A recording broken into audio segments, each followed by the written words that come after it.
છે અને આ ભાવ બહુ દુર્લભ છે.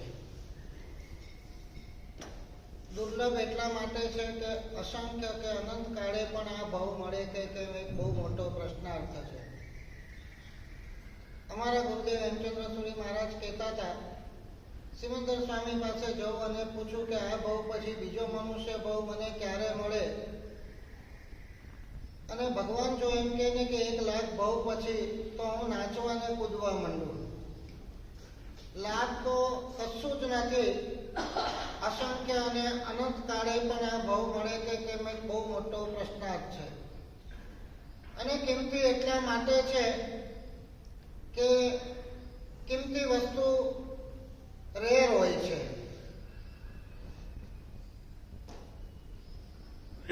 દાગીના, હીરા, માણેક, મોતી આ બધું રેર છે, એમ આ ભાવ પણ રેર છે. ઘણી વખત વિચાર કરું છું કે ભાવ કિંમતી પણ છે અને જોખમી પણ છે. સાવચેત રહ્યા તો આપણા માટે કિંમતી છે.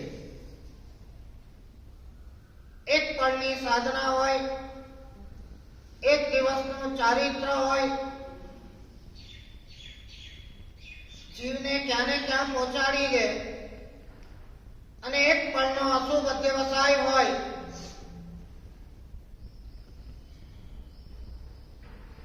એક જ વિચાર વસંતચંદ્ર રાજરસિંહને, કપડા સાધુના છે,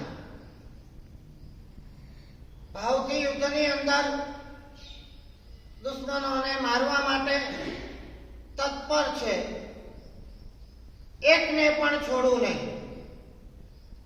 એક પળનો અધ્યવસાય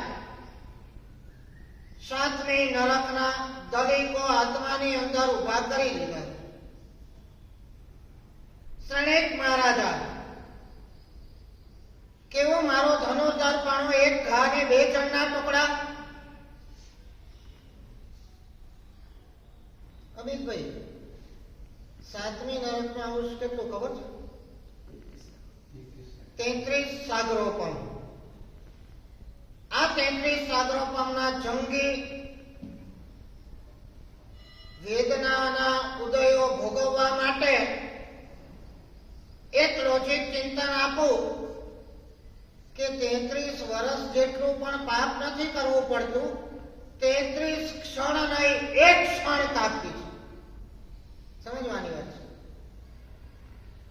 ગુના પ્રમાણે સજા હોય, પણ કુદરતના તંત્રની અંદર ગુનો કદાચ કણનો હોય અને સજા મણના મણની હોય. એક તીર છોડ્યું અને પહેલી નરક ઉભી કરી નાખી. તંદુલ્ય મત્સ્ય, આ મગરમચ્છ કેટલો મૂર્ખ છે, કેટલા માછલાને જવા દે છે મોઢામાં આવેલા. હું આવું તો એકને પણ જવા ન દઉં. એક પળનો આ અધ્યવસાય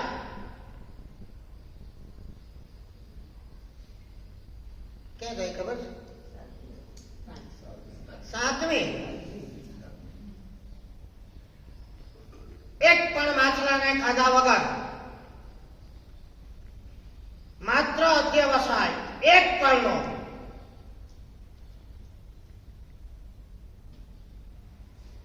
આ મહાત્મા પાસેથી મારા મોદક પાછા લઈ લો બોરાવેલા. કોણ? મમ્મણ. ઓરાવી દીધા છે ભાઈ. વાત ફિનિશ. હા, પણ હવે ઓરાયા તો ઓરાયા, પણ હવે મને ખબર નહીં કે એટલા મીઠા હશે, આટલા મસ્ત હશે. દાણા ચાખીને કે હાય ખોટા ઓરાવી દીધા.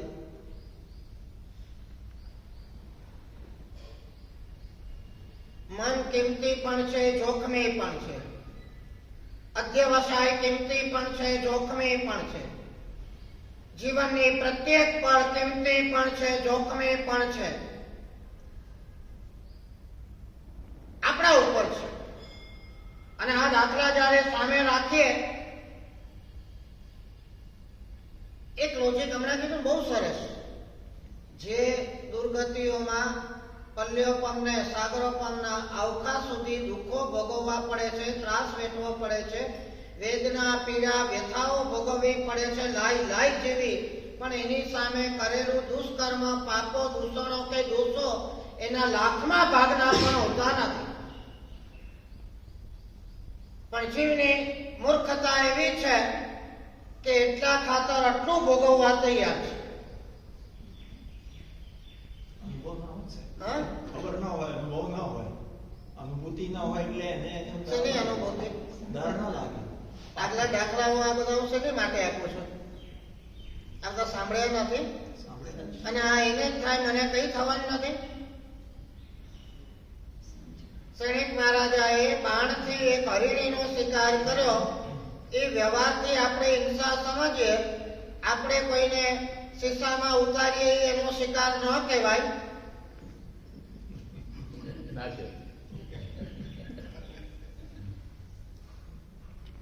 કોઈના રૂપિયા દબાવી દઈએ એ શિકાર ન કહેવાય.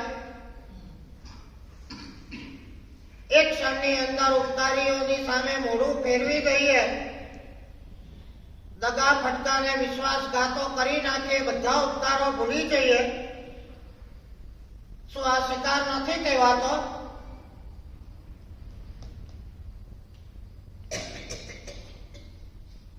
મને વિચારી આવે છે, સંસારના ક્ષેત્રે બધા ફિલ્ડમાં પીએચડી કરવા વાળા તમે, અને આ જ સમજણ નથી તમને. એ તો ક્ષેત્ર જ છે. હા, એ તો ક્ષેત્ર જ અમારું, એટલે એમાં માસ્ટરી હોવી જ જોઈએ. એટલે મારો આ જ ચિંતન છે કે આટલું મનુષ્ય ભાવ કિંમતી હોવા છતાં આપણે શું નક્કી કરવું છે આપણા માટે? આ ભાવ મહત્વનો છે કે પરભાવ? આપણે આત્માને ટાર્ગેટ બનાવીએ છીએ કે આપણે શરીરને? આપણે સુખને ટાર્ગેટ બનાવીએ છીએ કે આપણે પરમ શાંતિને ટાર્ગેટ બનાવીએ છીએ? આપણે સાધનોના ભોગવટાને ટાર્ગેટ બનાવીએ છીએ કે સાધનાને ટાર્ગેટ બનાવીએ છીએ? આપણું હિત શેમાં છે એ વિચારવાની સમજણ આપણને નથી, વાતમાં માલ નથી. આ ભાવની અંદર આ પુણ્યોદય અને પાપોદય હર પળ આવતા જાય. નથી દેખાતા પાપોદય? કોરોના કાળ જોયો નથી લાગતો તમે, પણ છતાં આમ ઉગડતી નથી. એમનું થયું છે ને, આપણું ક્યાં થવાનું?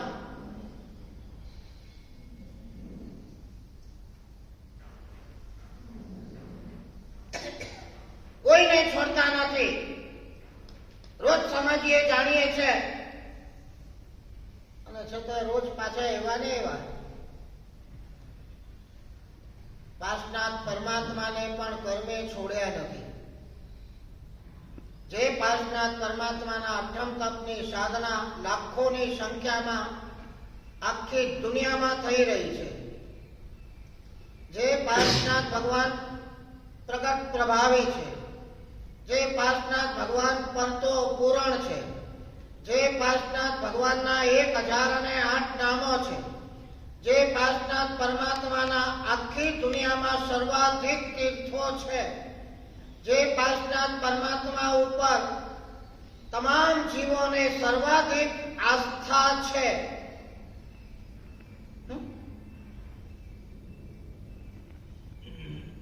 રાકેશભાઈ, આપણા વધારે ઉપકારી કોણ? પાર્શનાથ કે મહાવીર સ્વામી?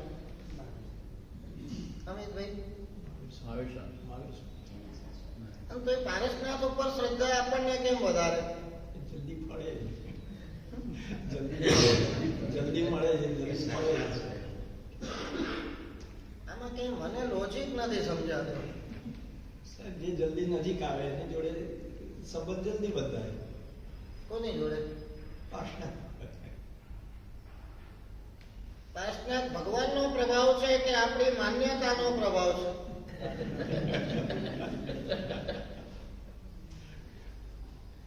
અમિતભાઈ, તમને કદાચ ખબર નહીં હોય, અમારા ગુરુદેવ કહેતા હતા, હેમચંદ્ર સુરી મહારાજ જોયેલું છે કે 50, 60, 70 વર્ષ પહેલા શંખેશ્વરમાં કાગડા ઉડતા હતા.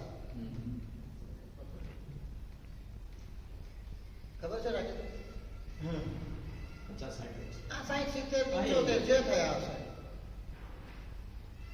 આજે શંખેશ્વર પાર્શ્વનાથ પરમાત્માનો જે પ્રભાવ દેખાય છે એટલો ને એટલો જ પ્રભાવ ભોયણી તીર્થમાં મલ્લીનાથ ભગવાનનો હતો. કાળનું ચક્ર ફરતું રહે છે. સમય ચક્ર પ્રમાણે લોકોની માનસિકતા પણ ફરતી રહે છે. સેંકડો વર્ષથી વિરાજમાન એવા પાર્શ્વનાથ ભગવાન તો એના જ છે.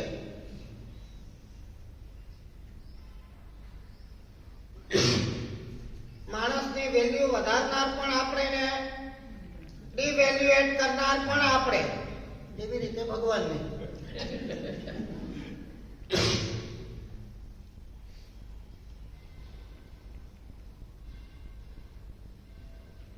આગળ વધીને કદાચ તમને ખબર નહીં હોય, ગુરુદેવ પાસે સાંભળેલું, શંખેશ્વર પાર્શ્વનાથ ભગવાનની શંખેશ્વરની પેઢી પાસે શંખેશ્વર તીર્થનો વહીવટ કરવા માટેની પણ પૂરી વ્યવસ્થા નહોતી અને એના વહીવટનો ખર્ચો ભોયણીથી જતો હતો.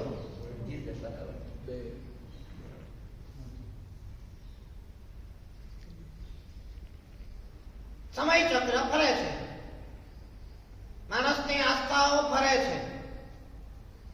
Nothing is permanent, is permanent. સમજાય?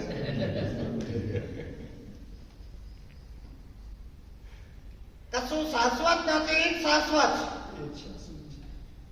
કશું શાશ્વત નથી, ઇઝ પરમાનન્ટ. આ વાક્ય કાયમ માટેનું પરમાનન્ટ છે. કશું પરમાનન્ટ ક્યારેય થવાનું જ નથી. કાળચક્ર ફરતું રહે, સમય સંજોગ ફરતા રહે, આપણા કર્મની પરિસ્થિતિઓ બદલાતી રહે, આપણી માનસિકતાઓ પણ બદલાતી રહે, આપણા સમય સંજોગો પણ હર પળ બદલાતા રહે. ચલા ચલે અત્ર સંસારે. જોઈએ છે આપણે કચ્છના ભૂકંપ થયા, રિયલ એસ્ટેટના મોટા મધાનતાઓ અમિતભાઈ બીજા દિવસે શેલ્ટર ટેન્ટની અંદર એક ડીશ અને પડીકું લઈને રોટલીને શાક માટે લાઈનમાં ઉભેલા જોયા છે. અંદરની ચીચિયારીઓ બહાર આવતી જોઈ છે. આ તો આપણી નજીકના ભવિષ્યની વર્તમાન કાળની વાત. ગઈકાલનો ચક્રવર્તી આજે કા નરકનો અતિથિ થઈ જાય અને કા જનાવરની યોનિમાં ફેંકાઈ જાય. કર્મ પરાવર્તનશીલ, સમય સંજોગ પરાવર્તનશીલ. ચલા ચલે અત્ર સંસારે. કશું સ્થિર નહીં, ક્યાંય સ્થિરતા નહીં. તત્વચિંતનના પ્રદેશની અંદર જો આપણે વિચરતા થઈએ તો આપણને ખબર પડે કે આપણે અહીંયા સ્થિર નથી. આપણે તો કાળના પ્રવાહની અંદર ઢસડાતા જઈએ છીએ. અંગ્રેજીમાં કહેવત છે, you cannot step twice in the same river. એકની એક નદીની અંદર તમે બીજી વખત ક્યારે પણ પગ રાખી શકતા નથી. નદીનું વેણ ઝપાટા બંધ જાય છે. પગ મૂક્યો અને કાઢ્યો એટલી વારમાં તો કેટલું વેણ પસાર થઈ ગયું. દેવતાની આંખ તો મીચાતી જ નથી, પણ દેવતા લાઈફની અંદર એક ક્ષણની અંદર આપણા કેટલાય ભવો નીકળી જાય. ખબર છે તમને? આપણો કોઈ સ્વજન પરિજન હોય ને, આપણા પર લાગણી હોય, રાગ હોય, ઓફ થઈ જાય, દેવલોકની અંદર જાય અને એ લાગણી થોડી બંધાયેલી હોય અને એક વખત એને વિચાર પણ આવે કે આપણી માં હતી, બાપ હતો, પત્ની હતો, દીકરો હતો, ચાલો એને આપણે કંઈક સહાય કરીએ કે મળવા જઈએ કે આવો વિચાર કરે અને આ વિચાર કરી અને કંઈક બીજો વિચાર કરે અને અમલમાં મૂકવા જાય ત્યાં તો એ વ્યક્તિના 25, 50, 100, 200 ભાવ પસાર થઈ ગયા હોય. લખ્યું છે આ બધું ભગવતી સૂત્રમાં.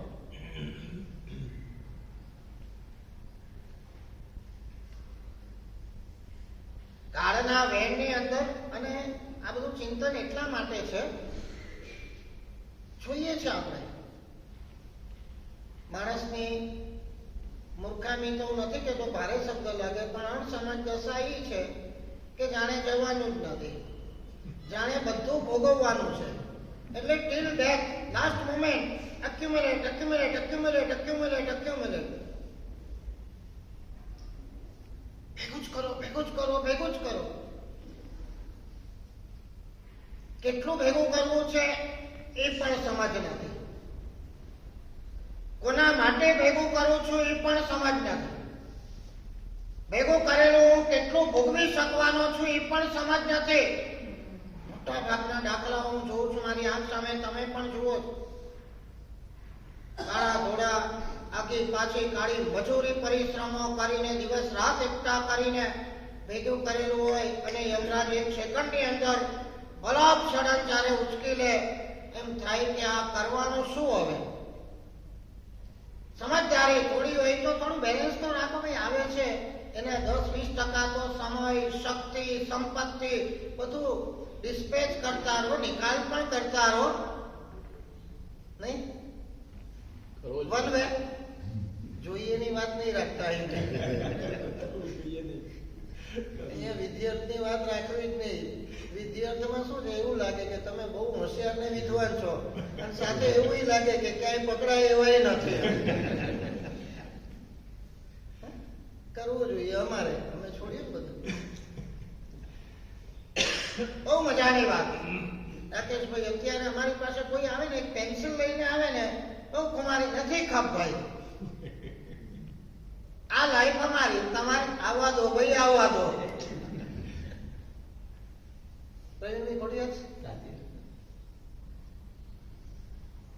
મરતી વખતે એક સાથે બધું છોડીને જવું છે તો અત્યારે થોડું થોડું થોડું થોડું તો નિકાલ કરતા જાઓ.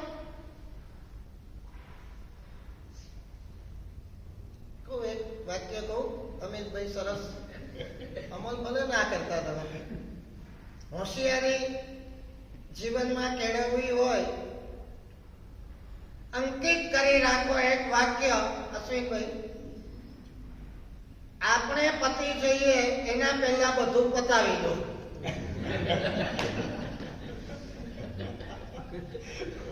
બધી માટે રાખો છે પાછું ફોર હોમ.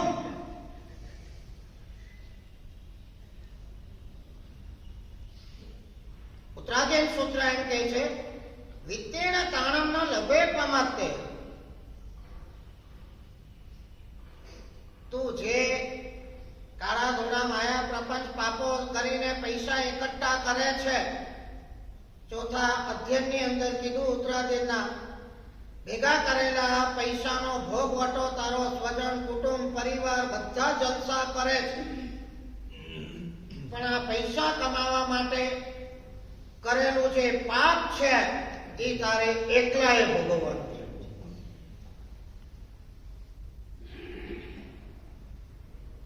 ન તે તાણાય, નથી તારા પૈસા પણ તારા ત્રાણ માટે થવાના, કે નથી આ સ્વજન, કુટુંબ, પરિજન તારા ત્રાણ માટે થવાના. એકલા.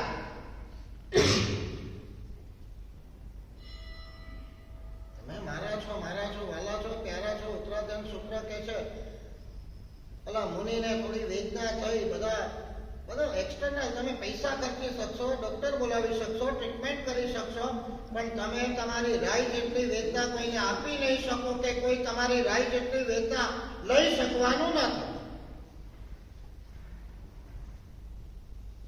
હવે આવશે થોડી થોડી સમજણ, વધારે નહીં થતું.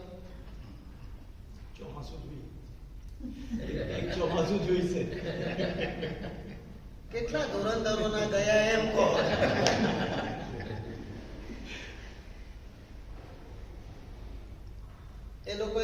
માટે કઈ બાકી રાખ્યું છે? અમારા માટે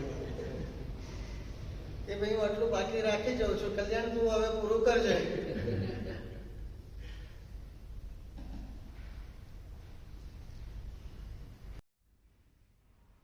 બહુ જ પિન પોઈન્ટ વાત છે કે આપણા લક્ષની અંદર આપણું શરીર જ છે, આત્મા નથી.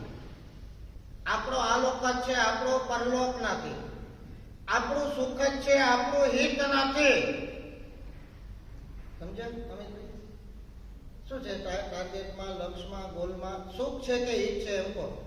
તમને સુખ આવે એવી ચીજો, એવી વસ્તુઓ, એવી વ્યક્તિઓ, એવા સમય સંજોગને એડોપ્ટ કરો કે તમારું હિત થાય. એવા સમય સંજોગો, વ્યક્તિઓને, સામગ્રીઓને એડોપ્ટ કરો. શું હિત થાય? રાકેશભાઈ, સુખ કે હિત એમ કહો. બહુ મજાનો પોઈન્ટ છે.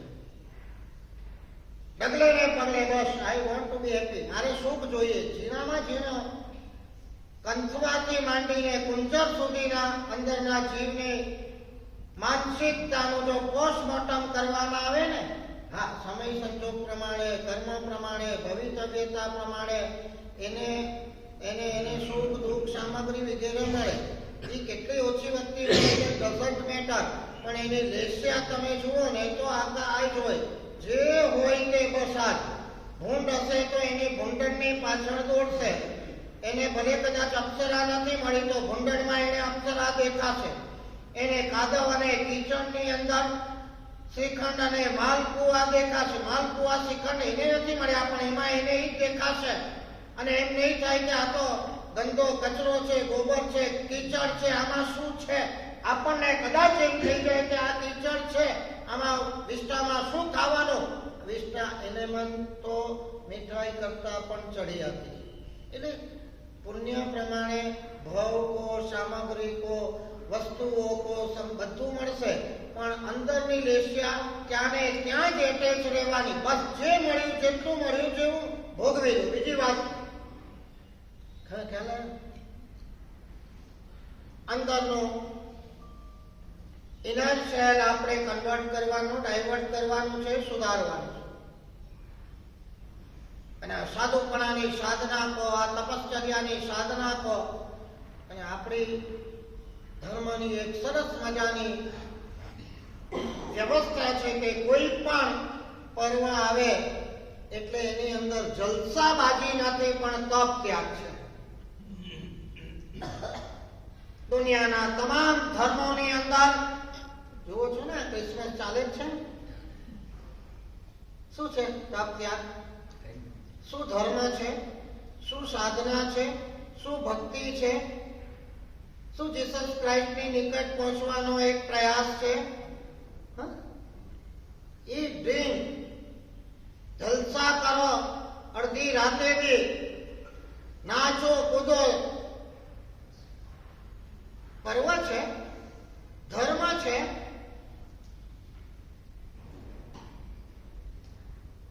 આખી દુનિયા મને એમ લાગે છે ગાંડી છે. ધર્મના નામે પણ જલસા બાજી, નાચ ગાન, ડ્રિંક અને ચીકણા કર્મ બંધ. એક પરમાત્મા મહાવીરે બતાવેલો આ ધર્મ, એ પર્વ આવ્યો છે આત્માને પવિત્ર કરવા માટે આવ્યો. આયો પોસ્તસમ. છતાં દુઃખની વાત આજે બી છે ને રાકેશભાઈ, ક્યાંક ક્યાંક એવું સાંભળવા મળે છે ને. અત્યારે એક વાત મેં એવી સાંભળી છે, પાર્શનાથ ભગવાનની જન્મ કલ્યાણકની ઉજવણી એક પ્રોમિનન્ટ વ્યક્તિ છે, ભાઈ છે કે બેન છે એ બી નથી કહેતો, પ્રોમિનન્ટ વ્યક્તિ છે ને ઉજવણી કરે છે રાતના 8 વાગે જમણવાર સાથે. અને હજારો જૈનો જાય પણ છે, હજારો કહું છું. સ્તોકાઈ રત્નવણી જાત. સાચો ટકોરા બદ્ધ ધર્મ કરનારા ઓછા હોય છે, રત્નના વેપારી ઓછા હોય છે. હવે ઠેકાણે ટોળે ટોળા, કેમ કે લોકોને અનુકૂળતા જોઈએ છે, લોકોને સુખાકારીતા જોઈએ છે. લોકોને જલસા બાજી જોઈએ છે, લોકોને ધર્મની અંદર પણ ભૌતિક આનંદ જોઈએ છે. શરીરને ઘસવું, મનને ઘસવું, તપ ત્યાગ કરવા, કષ્ટ વેઠવા બહુ કઠણ છે. અને દુઃખ તો ત્યારે થાય કે આના કરતા તો ન કરો તો સારું. ધર્મને અવળે રસ્તે લઈ જવાનો શું મતલબ? પાર્શનાથ પરમાત્માના કલ્યાણકના નામે તમારા નજીકના એરિયાની જ વાતો જૈન વ્યક્તિ દ્વારા થતી આ ઓર્ગેનાઇઝેશન અને હજારો જૈનો ચલા રાખવા,